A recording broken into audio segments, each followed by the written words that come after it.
બોલે ગ્રુપ વડોદરાના શ્રદ્ધાળુઓને લઈને દર વર્ષે અમરનાથ યાત્રામાં દર્શન કરે છે।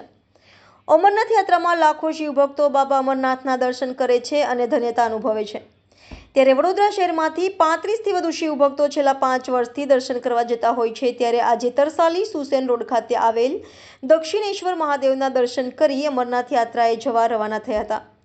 આ શિવભક્તો છાયાપુરી રેલવે સ્ટેશનથી જવા રવાના થયા હતા। આ શિવભક્તો રેલવે માર્ગથી જમ્મુ, ચંદનવાડી, પહેલગામથી પદયાત્રા કરી અમરનાથ બાબા બર્ફાનીના દર્શન કરશે અને આ શિવભક્તો 18મી જુલાઈએ પરત ફરશે। ત્યારે આજે દક્ષિણેશ્વર મહાદેવ મંદિરના પરિષદમાં શિવભક્તોએ બમ બમ ભોલેના નાદથી ગુંજી ઉઠ્યું હતું। વધુમાં શિવભક્તોએ જણાવ્યું કે દક્ષિણેશ્વર મહાદેવ મંદિરે ભેગા થયેલા છીએ। આ બધા હરિભક્તો જ છે કે જે રેગ્યુલર રોજ દર્શન કરવા આવે છે। એ જ બધા ભેગા મળીને અત્યારે હવે અમરનાથ જઈ રહ્યા છીએ। અહીંયાથી અમે બાય ટ્રેન છાયાપુરીથી જમ્મુ જવાના, જમ્મુથી પહેલગામથી ચંદનવાડીથી પેદલ યાત્રા કરીને અમરનાથ બાબાના દર્શન, બાબા બર્ફાનીના દર્શન કરી અને સીધા બાલતાલ ઉતરી અને પછી પરત આવવાના। કેટલા લોકો?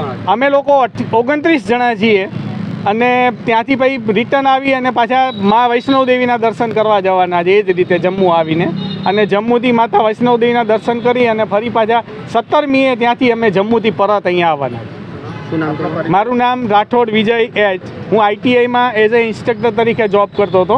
છેલ્લે એઝ એ ફોરમેન તરીકે રિટાયર થયો અને રિટાયર થઈ ગયા અને અત્યારે 7 વર્ષ થઈ ગયા। હવે બસ આ ભગવાનનું ભજન કરવાનું, મંદિરે આવવાનું, આ જ આપણો કાર્યક્રમ છે।